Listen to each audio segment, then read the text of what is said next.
Students, in the previous video you are learned 6th problem and 7th problem. Now 9th problem. Find x comma y and z given that the numbers x comma 10 comma y comma 24 comma z are in AP. This expression for it is for these are in AP. AP means their common differences are same. D values are same. For this 9th problem, first you write the given arithmetic progression. First you write that, then it is a T1, T2, T3, T4, T5 that you take and write. The common difference formula we know T2 minus T1, T3 minus T2, T4 minus T3, T5 minus T4, etc.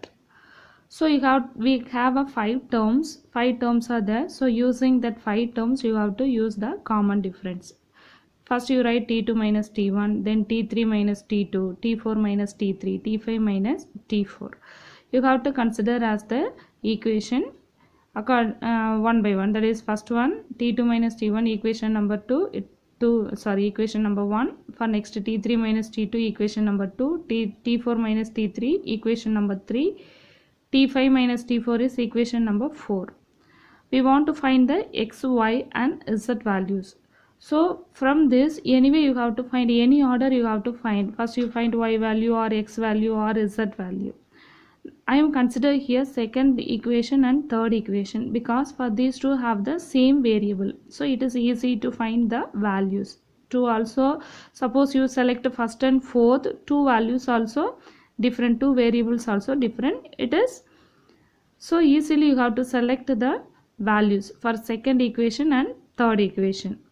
From second and third equation, common differences are equal.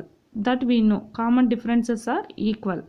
Common differences are equal in AP.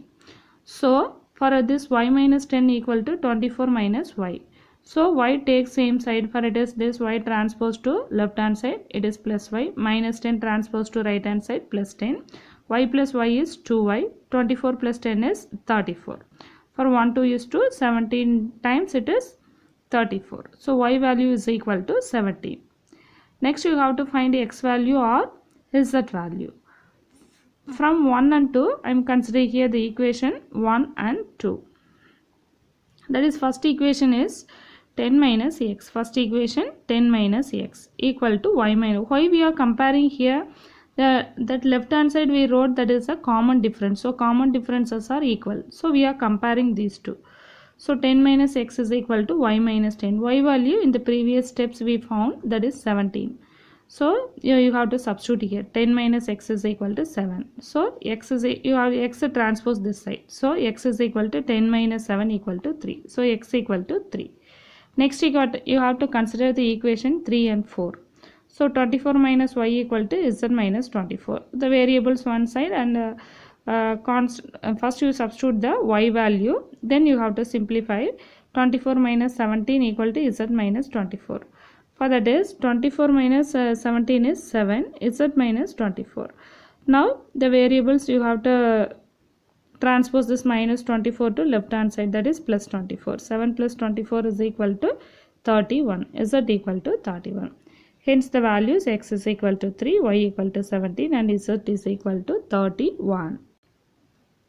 10th question.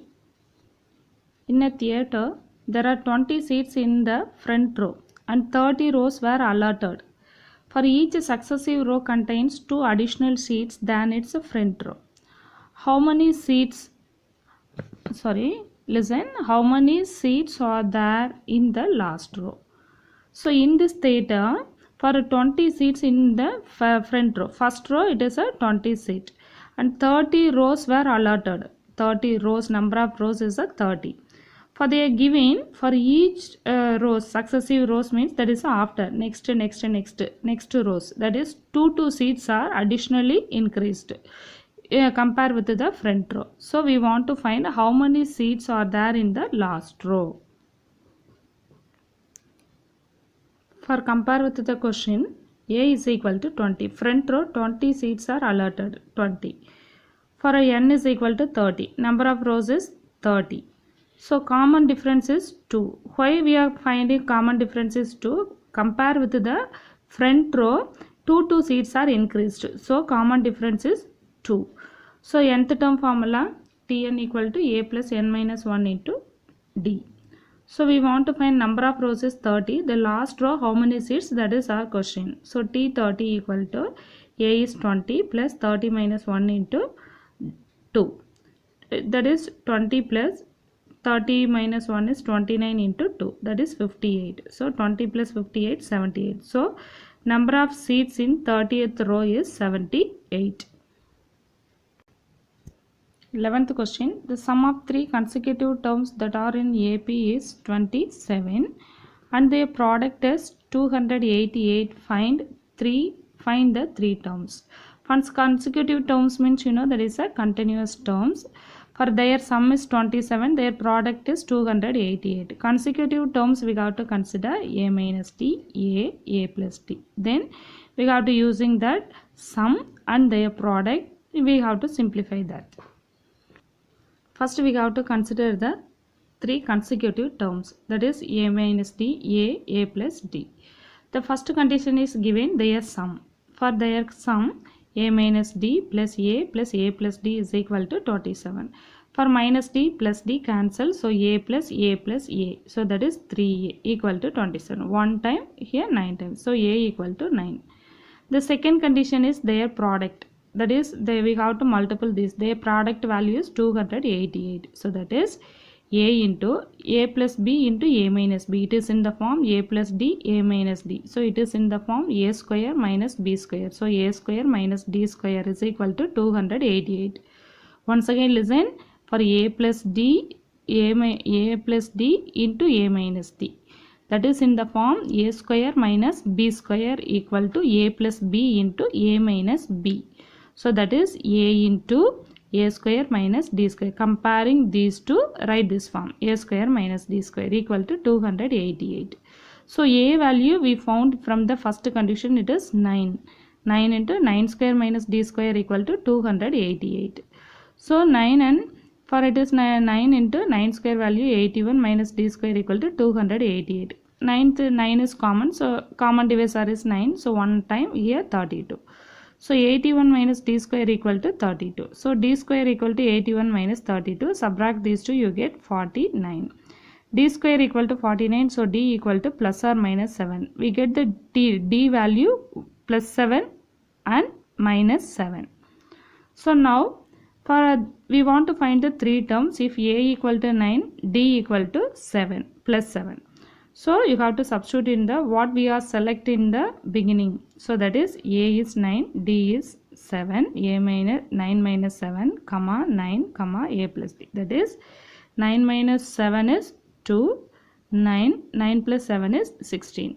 For another d value is minus 7. So if a equal to 9, d equal to minus 7. So AP is a is 9 minus of minus 7, comma 9 plus minus 7. That is 9, it is become a plus 7. So 9 plus 7 is 16, comma 9.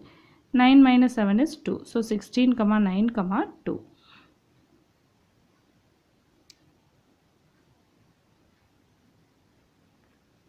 Twelfth question. The ratio of 6th and 8th term of AP is 7:9. Find the ratio of 9th term to 13th term. For using this 6th term, ratio of 6th term and 8th term of AP 7:9. Using this, we have to find for ratio of 9th term to 13th term. Students, about ratio, for A is to B is written as A by B. It is a general form, a fraction form. In the question given, ratio of 6th term to 8th term is 7:9. So that is written as a fraction form. 6th term to 8th term ratio is write this is in the fraction form. For 6th term, general formula that is, first you have to write it at the side. Since Tn equal to a plus n minus 1 into d. Right at side. General formula right at side. Then for it is a sixth term, how you write? Minus 1, n minus 1. So a plus 5d by a plus 7d equal to 7 by 9. You have to use the cross multiplication. So that is 9 into a plus 5d equal to 7 into a plus 7d. So 9 take inside, that is 9a plus 45d equal to 7a. 7 sevens are 49d. For you have to arrange a variable one side and d variable another side. So that is 9a, for the it's 7a moves to left hand side, so minus a. 45d moves to right hand side, minus. So it is 2a, for their simplified value is 4d. So 1 2 is 2, 2 2s are 4, a equal to 2d. For now we want to find the ratio of 9th term to 13th term, that is T9 by T13. T9 value a plus 8d by a plus 12d, using that general term. For a value we found 2d. You have to substitute here. A we found here 2d. 2d plus 8d by 2d plus 12d. So that is 2 plus 8 is 10d by 14d. That is 5, it is 7. d cancel, 5 by 7. So it is the ratio of 9th term to 13th term is equal to 5:7.